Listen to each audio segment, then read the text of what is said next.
Welcome to a cursed forest. What else could we want on a night like this? And this is a cursed forest. I was set up to do this by a guy who, while I was jogging, pulled his car over and said, "Do you know I see ghosts in my house all the time since I moved here? Because there used to be a mental institution on the same site." And I thought, I'll look into it. Then you find out that an awful lot of people died because going back in time, if you wanted to get rid of somebody from your family, you put them in an asylum. You bribed a doctor, gave them some money. If you bribed two of them, that person would be placed in a sanatorium, a place where there was some seriously disturbed individuals and an awful lot of people who were completely healthy. But there, listen.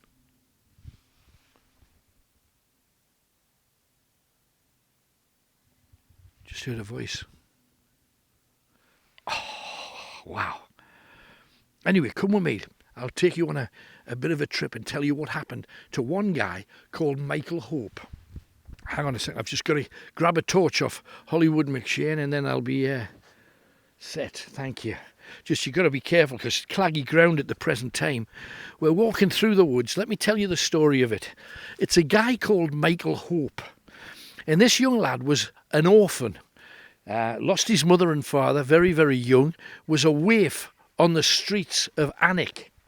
And one day, a guy called William Coxon came around and said to the young lad, "Come with me and I'll get you into my business." You've got to be real careful. It's very wet underfoot. He says, I'll give you a job in my factory. Well, his factory was more of like a merchant's company where you were buying and selling things. And his daughter and his wife hated the business just like the money that it made. So this young lad took it on. This was his opportunity to break out of being a waif on the streets, and he grabbed it with both hands like you would. And he started really improving the business. He learnt the business from the bottom right the way to the top. Within 6 years, William Coxon wanted the young lad, Michael Hope, to be his son. Well, you can imagine, the sister went berserk. She wasn't going to have any of that. Because if he was the son and heir, son taking over the company, where would that leave her? Where would she get her fine dresses and crinolines from? Where would she get the money to have journeys down to London to go to her favourite clubs and see her favourite entertainers? So she began, even then, trying to find a way to stop him. Well, what eventually happened is William Coxon was starting to feel ill, handed over control of the business to Michael Hope, who was now called Michael Hope Coxon. Oh, the sister was demented and bereft at the whole thing. But the mother, Constance Coxon, she loved the boy because he was working hard while the rest of the family were just taking money from them. Constance, who loved the boy, was found dead. Now, some say she died in her sleep, others say that she was helped with a pillow, but nothing could be proven. She's buried next to the Corner House Hotel up in Jesmond. You know, the big cemetery you get to just before you come up the hill? So, one less person to give money to if William Coxon ever died, but Michael Hope Coxon was in the way. So, in this cursed wood, why are we here? Because Michael's here. How did that happen? Well, at the end of this forest was the building that was the sanatorium. Once Constance had died, Beth, Michael Hope Coxon's stepsister, decided to start playing a few games. She would say to Michael, "Why did you let your horse out last night?" And Michael Hope said, "I didn't leave my horse out last night." But then when he gets up in the morning, the horse was loose. And another member of staff that Beth had bribed said, "You came down and you let your horse loose. Why did you do that, sir?" He thought he was going mad. And every day something would happen along those lines.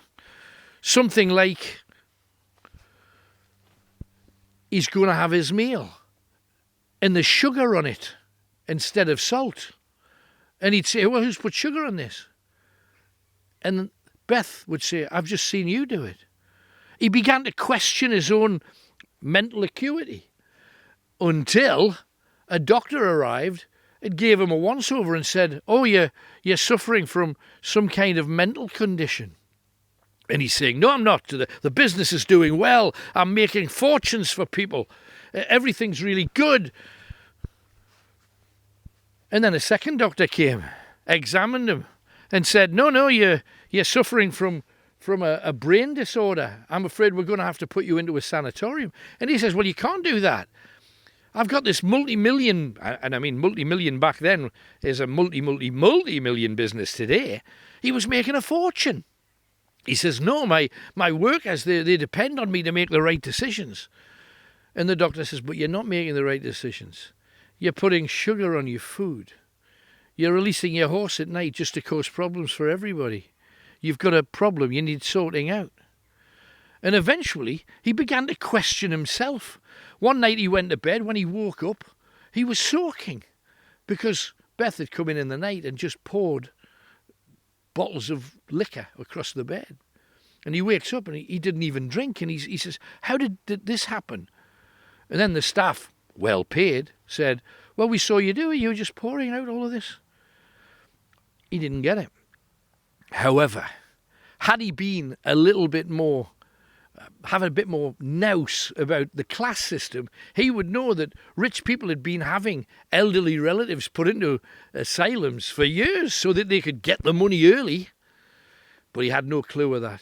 He went into the asylum with some people that were disturbed, some people that were criminally insane. He was attacked on numerous occasions. He lost an eye when one man in the middle of the night got a wooden peg and plunged it into his face, trying to kill him.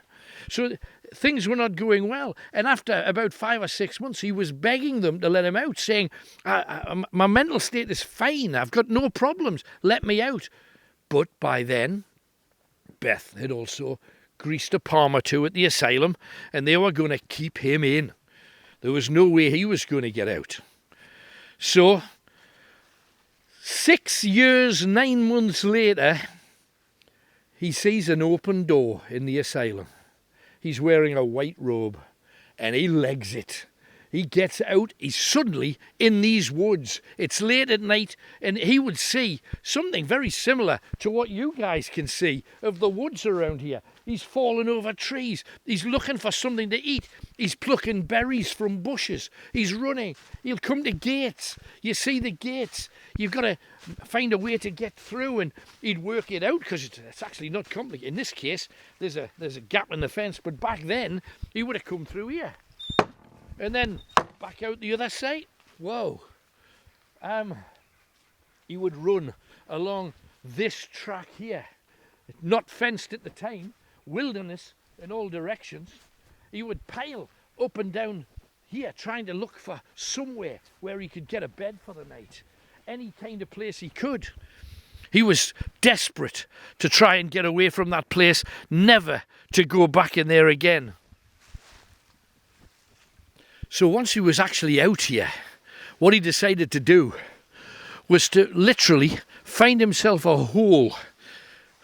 And in this scrubland, in this wasteland here, he went in about 50 to 60 feet, remembering that there were no houses in this part of the area. The mental institution was standing way out on his own. And he went 50 or 60 yards into this scrubland, and he found himself a hole. It wasn't even a cave, it was just a hole in the ground. And he turned it into his home. In the middle of this darkness, where even to this day you can see dark shadows moving around when you... Oh! I can hear voices too, listen. I heard a cough. Do you hear a cough? There's a voice. Listen. Listen, listen.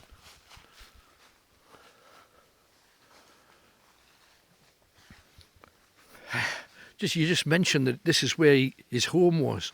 He propped it up with like logs and leaves and branches of ferns like this.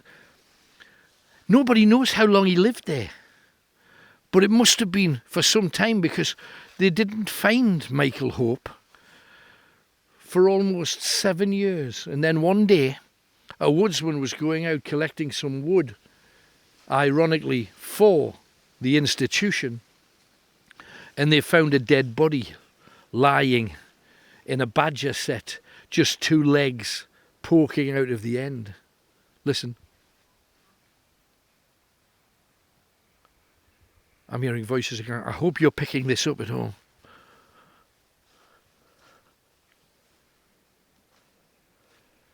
You see shadow, darkness just moving, fleeting. I hope you're getting some of it at home. Look out.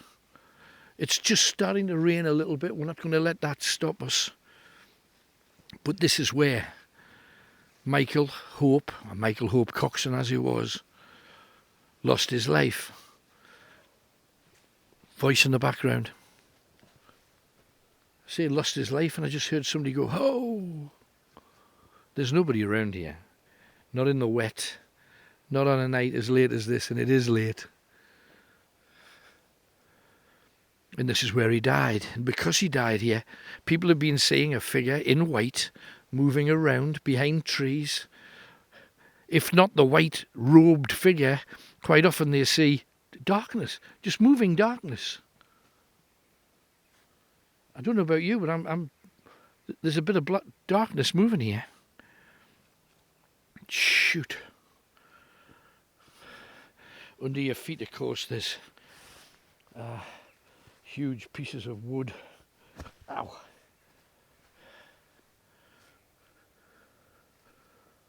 Is there anybody here? Speak to me. Speak to me. The birds seem to have backed off into the distance. But there is a darkness here and a real chill. I know it's a cold night anyway, but there's an iciness to the breeze here. The trees are starting to... Oh, listen.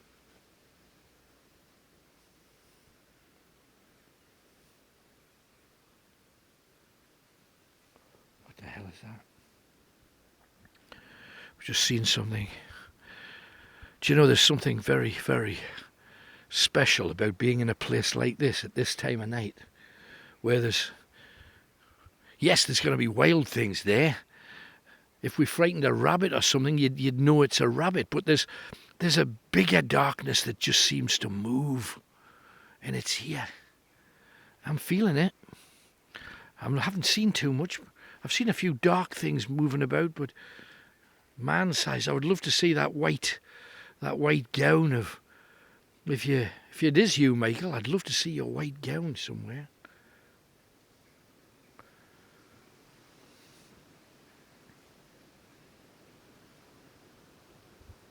Hello? Hello? Oof.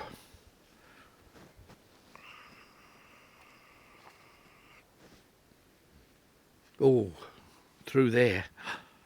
Oh my goodness, just seen something through there. Right at the very back. Oh. It was almost like somebody, you know, when if you hold on to a wall and you try and look around the corner.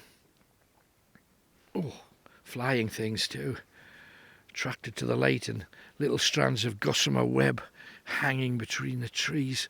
I've already had to knock a huge spider off the top of my hat. I was getting a free ride. Michael, come on, we want to find you, Michael. Where are you? Where are you, Michael? Come on, Michael, where are you?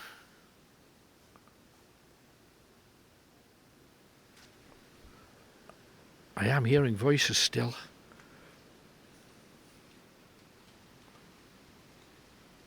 Somebody's moving over here. Listen.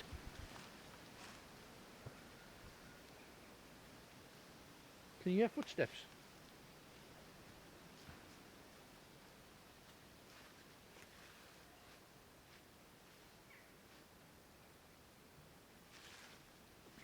Wow.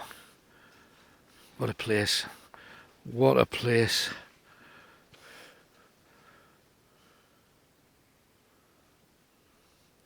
Can you imagine, though, being a young boy who's made his fortune and become a multi-millionaire with stately homes and mansions and money and travel after having nothing? Wow, what a trip. But then to be forced to live out here, eating berries, blackberries, plants. This became his new home. And it was hellish. Let's face it, the northeast at its best is not a warm part of the world, and out here at the time it was freezing and bitter. Hello? Hello? Hello?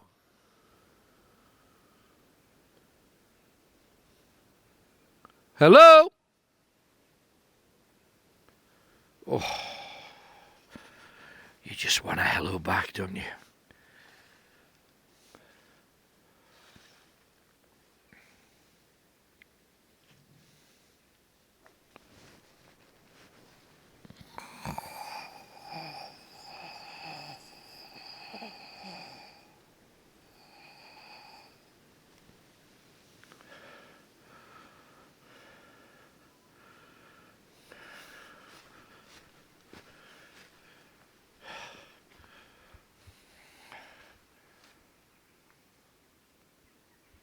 Hello?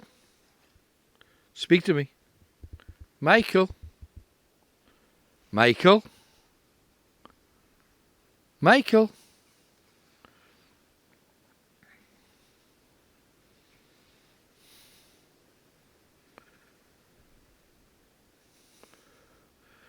Just through the trees, I don't know whether you can see, there's a tiny little moon there peeping through the clouds.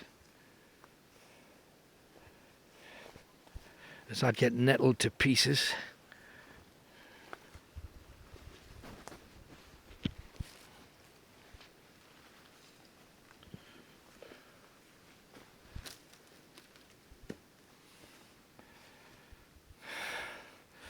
You gotta watch your step because there's huge branches around and trees to duke under. I just wish we would get some kind of something from somewhere. There you go. Now, something was... Ow. I heard footsteps over here. I don't know whether we caught any of that, but you asked for something and something was delivered. Brilliant. If that was you, Michael, thank you. Could you do that again? Oh, that was me. Can you do that again?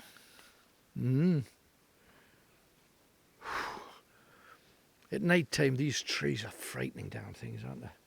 Spooky. When you're out here mob-handed, there's Hollywood and I here tonight, and he's got the big torch and I've got this little sucker.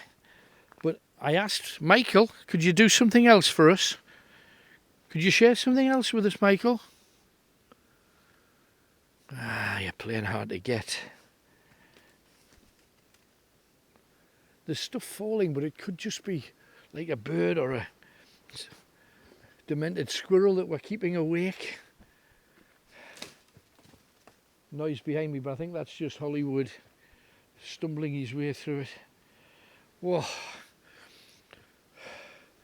Well, I'm going to spend a little bit more time here myself, but I think we've done as much as we can tonight. At a time when I would have loved to have taken each and every one of you on a ghost... Just hearing... Listen. We're getting noises. I would have loved to have taken each and every one of you. We did have planned a night owl ghost hunt, a ghost tour on the bus, and that was not to be.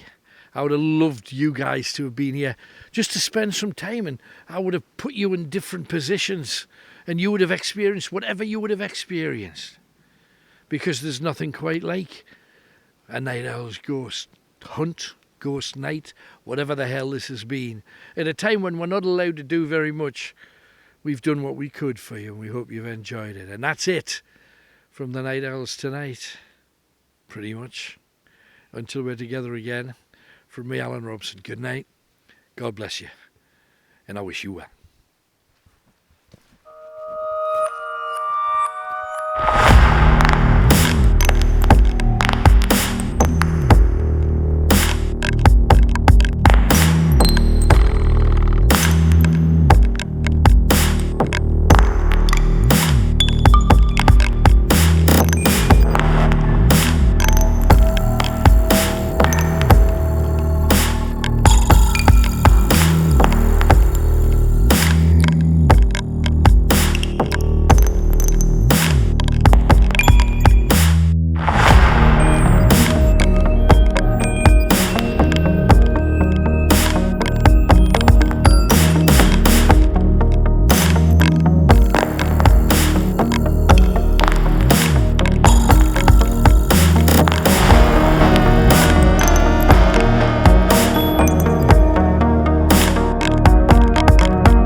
So what's happened since?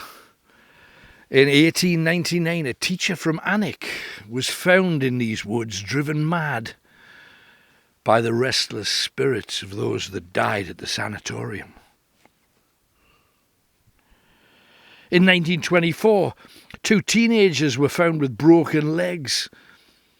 They say they were forced by a madman in a white gown to climb a tree. When they were up the tree, they were forced to jump down, breaking both their legs. They were found writhing on the ground. And when they saw the man staring at them and grinning, he turned into smoke. Christmas Eve, 1993, Rachel Hall from Morpeth was jogging through these woods. Someone grabbed her ankle. Just heard a noise to my left-hand side. Wonder what the hell that was, or who the hell that was. Because there, you see the dark shadows moving. Oh, this is exactly the place where people have seen all kinds of apparitions, including one particular white apparition that moves around the woods in between the trees. Christmas Eve, 1993, she was jogging, and she felt someone grab her ankle. At first she thought maybe it was a tree root or something, but when she looked down at her leg, there was a human handprint, and a big one at that.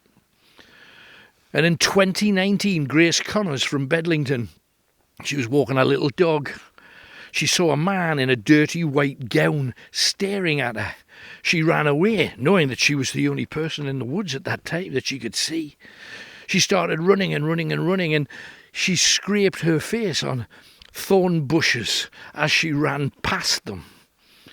Eventually she looked back to see that this man was literally a few paces behind her, and just as he was about to reach her, she screamed. The dog went crazy, and the man disappeared right here in this wood, known as the Cursed Wood ever since.